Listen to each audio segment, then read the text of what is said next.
Bonjour ou bonsoir à tous et bienvenue sur la chaîne Histoire de la Bible. J'espère que vous allez bien, moi ça va super bien et nous nous retrouvons pour la deuxième partie sur la mortalité de l'âme ou l'immortalité de l'âme, toujours en réflexion sur ce livre, l'adventisme du 7e jour, réfutation de ses enseignements à la lumière de la Bible et nous voyons si ce que l'auteur de ce livre dit est bien vrai à la lumière de la Bible ou non. Et nous avons déjà vu dans la première partie que le bon sens chez les païens, il faut l'enlever, il faut l'écarter parce que cela n'est pas cohérent avec ce que la Bible nous dit et que les textes qui ont été utilisés, notamment Ecclésiaste 13 et la question du Sheol et de l'Hadès, ne nous amènent pas à croire à l'immortalité de l'âme.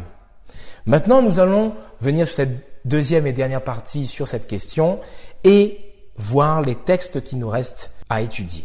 Donc, l'auteur va dire que Jésus a déclaré et prouvé que les saints de l'Ancien Testament sont vivants. Il le dit.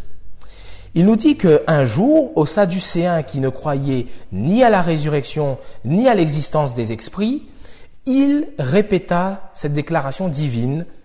Donc, l'auteur cite le texte de Matthieu 22 au verset 32 où Jésus rapporte la parole de Dieu à Moïse « Je suis le Dieu d'Abraham, le Dieu d'Isaac et le Dieu de Jacob ». Et il dit « Puis pour achever d'expliquer sa pensée, pour faire comprendre qu'on ne devrait pas considérer les patriarches comme morts, il ajouta « Dieu n'est pas le Dieu des morts, mais des vivants ». Donc arrêtons-nous sur Matthieu 22 au verset 32. Il est vraiment étrange que on utilise ces textes bien souvent pour dire « Regardez, on nous a dit que Dieu est le Dieu des vivants, non pas ceux des morts. Donc s'il dit qu'il est le Dieu d'Abraham, d'Isaac et de Jacob, cela veut dire qu'ils sont vivants et non pas morts. » Sauf que, regardez bien, Jésus, et gloire lui soit rendue, dans son enseignement ici, il est extrêmement clair. Je vous invite justement à prendre ce texte-là. Allons en Matthieu 22, verset 31. Voici ce que le Seigneur dit. Et cela, ça vient juste avant le verset 32 où il dit « Je suis le Dieu d'Abraham, d'Isaac et de Jacob ». Verset 31, où on nous donne clairement le contexte. « Pour ce qui est de la résurrection des morts, n'avez-vous pas lu ce que Dieu vous a dit? Je suis le Dieu d'Abraham, d'Isaac et de Jacob. Dieu n'est pas le Dieu des morts, mais des vivants. » La foule qui écoutait Jésus fut frappée de l'enseignement de Jésus. Et nous ici aussi, nous devrions être frappés par l'enseignement de Jésus. Parce que Jésus est clair. Il ne dit pas du tout que pour ce qui est de la résurrection et de l'immortalité de l'âme. Il dit tout simplement, pour ce qui est de la résurrection des morts, Dieu a dit, je suis le Dieu d'Abraham, d'Isaac et de Jacob. Donc, Dieu n'est pas le Dieu des morts, mais bien celui des vivants, car pour lui, tous sont vivants. On voit bien, c'est clair. Et on peut même confirmer cela avec Luc 20 au verset 37, si vous voulez. Que les morts ressuscitent, c'est ce que Moïse a fait connaître quand, à propos du buisson, il appelle le Seigneur le Dieu d'Abraham, le Dieu d'Isaac et le Dieu de Jacob. Or, Dieu n'est pas le Dieu des morts, mais des vivants, car pour lui, tous sont vivants. Donc, on voit ici, et c'est pour ça que ceux qui l'écoutaient étaient frappés par son enseignement, parce que on dit qu'il y avait des Sadducéens. Les Sadducéens ne croyaient pas en la résurrection, ni aux anges. Et ici, Jésus est en train de lui dire, mais celui en qui vous croyez avant, c'est-à-dire Moïse, et la Torah, Genèse, Exode, Lévitique, Nombre, Deutéronome. Moïse, justement, parlait de la résurrection. Quand certains, justement, et je veux le dire clairement, quand certains croient que la révélation a été progressive, quand certains croient que Moïse ne connaissait pas Christ, quand certains croient que Moïse pensait qu'il y avait la mort, un point c'est tout. Et beaucoup de personnes enseignent que Moïse croyait qu'il n'y avait que la mort et qu'il n'y avait rien d'autre après.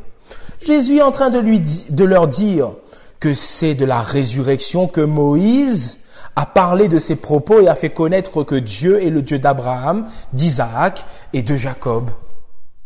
C'est de la résurrection qu'on parle ici et non de l'immortalité de l'âme. C'est clair. Il continue par dire encore que Jésus prouve que les saints de l'ancienne alliance sont vivants. Et il dit qu'il le prouve lorsque, sur la montagne de la transfiguration, il fit apparaître Moïse et Élie pour s'entretenir avec eux de son départ qui allait s'accomplir à Jérusalem. Il le dit.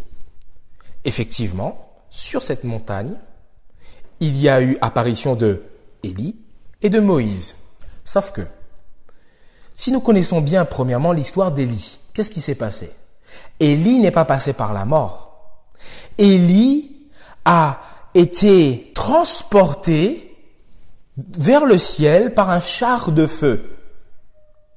Et Moïse est bien mort, on peut le voir dans le Deutéronome, Moïse est bien mort. Mais si on part dans cette toute petite épître qui est Jude, on voit que Moïse a été ressuscité. Parce que Satan ne voulait pas laisser le corps de Moïse être ressuscité. Et on nous dit que Michael est venu pour justement montrer cette autorité qu'a le Seigneur sur le corps de Moïse et sur la résurrection. Et justement, Moïse a été ressuscité par cela. Je vous invite justement à regarder la vidéo que j'ai faite sur les livres apocryphes où je parle justement aussi du canon biblique et du fait que ce livre de Jude parle d'un texte qui s'appelle aussi la résurrection de Moïse et qui avait été écrit avant, où l'Esprit du Seigneur l'a inspiré sur ce qui a été vraiment fait, à savoir la résurrection de Moïse. Je vous invite à cliquer juste en haut ici. Donc on voit que dans cet épisode de la transfiguration, ce n'est pas des âmes qui sont hors d'un corps et qui sont morts, qui viennent voir le Seigneur. On voit que c'est des personnes qui, un, n'est pas passé par la mort, et deux, un a été ressuscité. Donc toujours pas d'existence d'autres tombes ici, c'est clair. Il va ajouter que les adventistes du 7e jour ont essayé d'écarter ce fait, prétextant que c'est une simple vision qu'eurent les disciples dont les yeux étaient appesantis par le sommeil. Aucun adventiste ne dit cela. Aucun adventiste ne va dire que cette vision ici, c'était que les disciples étaient un peu étourdis, ils ont comme vu Élie et Moïse et en fait ils n'étaient pas là, mais jamais de la vie. C'était bien, et regardez-moi bien, c'était bien Élie et Moïse qui étaient présents sur cette montagne, comme on l'a toujours dit. Encore plus, on le dit, et on dit que ce Élie et ce Moïse qui étaient ici préfigurent les deux types de personnes qui seront à la fin des temps avec le Seigneur, à savoir ceux qui ne seront pas passés par la mort et qui seront transportés par le Seigneur quand il reviendra, et ceux qui seront ressuscités par lui et qui monteront aussi avec lui au ciel. Donc vous voyez, on ne dit pas cela. Il faut faire attention à ce qu'on peut dire sur ce que tel ou tel croit, qui peut être faux. Il ajoute un autre texte, donc pour continuer, Jean 11 au verset 26, où Jésus dit « Et quiconque vit et croit en moi ne mourra jamais. » Waouh! Quelle déclaration du Seigneur! Et ici, il l'utilise pour dire, vous voyez, on dit que celui qui croit en lui ne mourra jamais.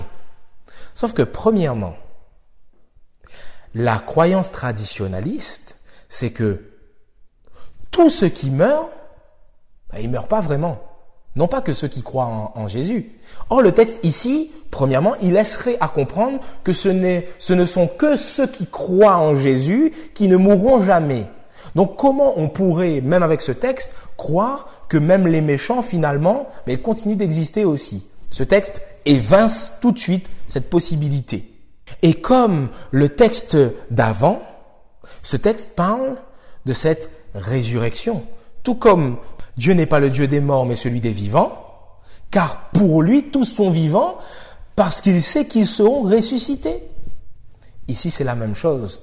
Même si je meurs, Je vis parce que je suis dans ce sommeil et j'attends le retour de mon Seigneur et je sais que j'aurai cette vie pour l'éternité. Donc oui, celui qui croit en Jésus ne mourra jamais. Il ajoute encore, les âmes des méchants trépassés sont retenues en prison et gardées pour le jugement. C'est que le Seigneur sait délivrer de l'épreuve les hommes pieux et châtier les injustes en les gardant pour le jour du jugement. Et c'est une citation de 2 Pierre 2 au verset 9. Donc ici ce texte, en utilisant ce texte, on voit bien quand même que, alors que ceux qui pensent qu'il y a à la mort un jugement individuel et à la fin un jugement universel, ce texte dit en les gardant pour le jour du jugement. Donc il n'y a pas de jugement individuel avant. Le jour du jugement, c'est le jour où le Seigneur reviendra. Non pas un jugement avant où l'âme est jugée individuellement. Ce texte exclut cela encore. Il ajoute, lorsqu'au temps de Noé, la patience de Dieu attendait et que se construisait l'arche dans laquelle un petit nombre, à savoir 8 personnes, furent sauvées. C'est le texte de 1 Pierre 3 au verset 18 à 20 où on nous dit que Jésus a été mis à mort quant à la chair, mais rendu vivant quant à l'esprit, dans lequel il est allé prêcher aux esprits retenus en prison qui furent autrefois rebelles. Au temps de Noé, la patience de Dieu attendait et que se construisait l'arche dans laquelle un petit nombre, savoir 8 personnes, furent sauvées à travers l'eau. Mais lire cela, comme certains pensent, à savoir que Jésus serait mort et pendant sa mort, il est allé aux enfers, il est allé prêcher l'évangile, il est remonté, il est ressuscité et on voit bien qu'il y a des personnes qui ont une existence d'outre-tombe. Mais lire cela comme cela revient premièrement à dire qu'il y a une grâce particulière qui a été donnée uniquement à Noé et aux antédiluviens. Cela veut dire que ceux qui sont morts à l'époque de Noé, écoutez bien, ceux qui sont morts à l'époque de Noé, ça voudrait dire que eux, ils sont morts, ils ont été incrédules, ils n'ont pas cru, alors que Noé prêchait pendant 120 ans, ils ont été incrédules, ils n'ont pas cru. Jésus est allé dans la mort pour aller leur prêcher la bonne nouvelle. Donc eux, ils ont eu comme une deuxième chance d'être prêchés, mais ceux qui sont après, parce que ce texte parle uniquement au temps de Noé, la patience de Dieu, etc. On ne parle pas de ceux après. Donc ceux qui sont après et qui ont été incrédules aussi et qui sont morts, ils n'ont pas eu une deuxième chance de grâce. On voit qu'il y a comme un problème de justice là-dedans. Les antédiluviens, eux, ils auraient eu ce droit, alors que les autres après, non. On voit bien que c'est incohérent.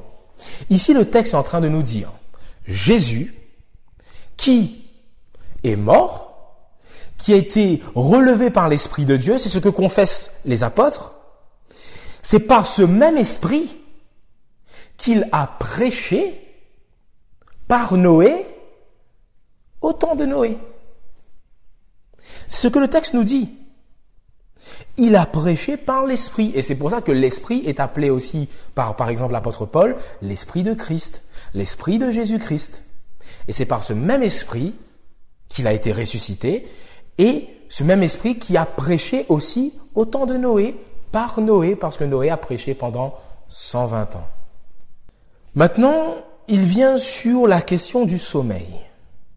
Il dit que quand dans l'Écriture, il est question des morts comme s'ils étaient dans le sommeil, on doit considérer cette expression comme s'appliquant uniquement au corps ou comme exprimant l'apparence extérieure. Et je me demande pourquoi il pense comme cela. Il dit, encore en citant Ecclésiaste, en disant que son souffle, c'est-à-dire son esprit s'en va, où donc s'en va-t-il? L'Ecclésiaste répond à Dieu qui l'a donné. On a bien vu la dernière fois que le souffle, l'esprit qui s'en va, c'est le souffle de vie que Dieu a donné et non pas l'âme, parce que l'âme, c'est ce que devient l'homme. Ça, on l'a vu clairement. Et il dit que quand Ecclésiaste dit que les morts ne savent rien, l'Ecclésiaste veut dire qu'ils sont ignorants relativement à ce qui se passe sous le soleil. En déclarant qu'il n'y a ni œuvre, ni pensée, ni science, ni sagesse dans le séjour des morts, il veut dire que les morts ne peuvent absolument rien relativement à ce qui se fait sous le soleil. Pourquoi dit-il cela? Parce que justement, l'auteur du livre de l'Ecclésiaste, quand il parle sous le soleil, il le dit sous le soleil. Si l'auteur parlait de cela, il dirait que il n'y a ni œuvre, ni pensée, ni sagesse dans le séjour des morts sous le soleil. Mais il ne le dit pas. Il dit que dans le séjour des morts, il n'y a ni œuvre, ni pensée, ni sagesse, ni science, tout simplement. Il veut encore une fois montrer que le sommeil est une apparence uniquement extérieure et concerne uniquement le corps en utilisant le chapitre 2 de Actes des Apôtres, le verset 34. On nous dit « Car David n'est pas monté au ciel ». C'est l'apôtre Pierre qui dit cela clairement. Comparons ce passage, dit-il, avec cet autre. David s'endormit avec ses pères, il fut enseveli dans la cité de David, et ça nous retrouvons en 1 Roi 2 au verset 10. Il dit, quelle est la partie de David qui s'endormit et qui fut enseveli? N'est-ce pas son corps? Eh bien, c'est aussi son corps qui n'est pas monté au ciel. Cela est d'ailleurs assez clair dans le contexte. Il est en train de dire que quand l'apôtre Pierre dit que David n'est pas monté au ciel, il faut sous-entendre que c'est son corps qui n'est pas monté au ciel, mais son âme, lui, il est monté au ciel. Alors, c'est difficile à comprendre parce que l'auteur lui-même, souvenez-vous, disait que l'âme, c'est la personnalité propre. Il disait que l'âme, c'est la personnalité elle-même, c'est la vraie personnalité, c'est le vrai caractère. Mais quand on utilise David, est-ce que David concerne un corps ou concerne vraiment sa personnalité, son caractère, tout son être? Quand Pierre dit David n'est pas monté au ciel, pensez-vous réellement qu'en utilisant David n'est pas monté au ciel, il est en train de dire que c'est le corps de David qui n'est pas monté au ciel, mais sa personne elle-même, elle est montée? Non. Quand il dit que David n'est pas monté au ciel, c'est que tout son être n'est pas monté au ciel. Tout simplement. Il finit par dire, on définit la mort, une séparation d'avec l'environnement. Or, l'environnement de l'âme, c'est Dieu.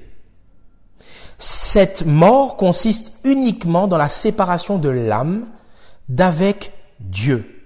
C'est-à-dire, il parle que la mort, quand on dit que quelqu'un est mort, et je pense qu'il parlerait même de la deuxième mort, c'est pas une non-existence, mais c'est être séparé de Dieu. Donc, séparation de l'âme d'avec Dieu, qui est la source de sa joie, de sa paix et de sa vie spirituelle. Sauf que, non, par définition, la mort, ce n'est pas la vie. S'il y a une vie, ce n'est pas la mort. La mort, c'est la mort. C'est la définition même. Il ne faut pas mélanger avec l'âme, non, mais c'est la mort de l'âme. Non. Ils ont essayé de trouver une autre définition de la mort parce qu'il y a des textes qui disent que l'âme qui pêche, c'est celle qui mourra. Donc c'est difficile quand on a la pensée traditionnaliste de comprendre ce texte. Donc on va dire, quand l'âme meurt, c'est pas qu'elle meurt vraiment, mais qu'elle est séparée de Dieu. Non. Quand l'âme meurt, elle meurt. La mort, ce n'est pas la vie, comme on disait. Et enfin encore, il dit, l'esprit de l'homme, souffle du Tout-Puissant, demeure. Il demeure parce que Dieu veut qu'il demeure. Il demeure parce que le bon sens dit qu'il demeure. Il demeure parce que la Bible prouve qu'il demeure. Et c'est cette dernière parole concernant ce sujet. On a vu encore une fois, ici, il utilise encore l'esprit de l'homme, mais l'esprit n'est pas l'âme. Encore une fois, c'est clair dans la Bible. L'esprit n'est pas l'âme. Genèse 2 au verset 7. C'est clair.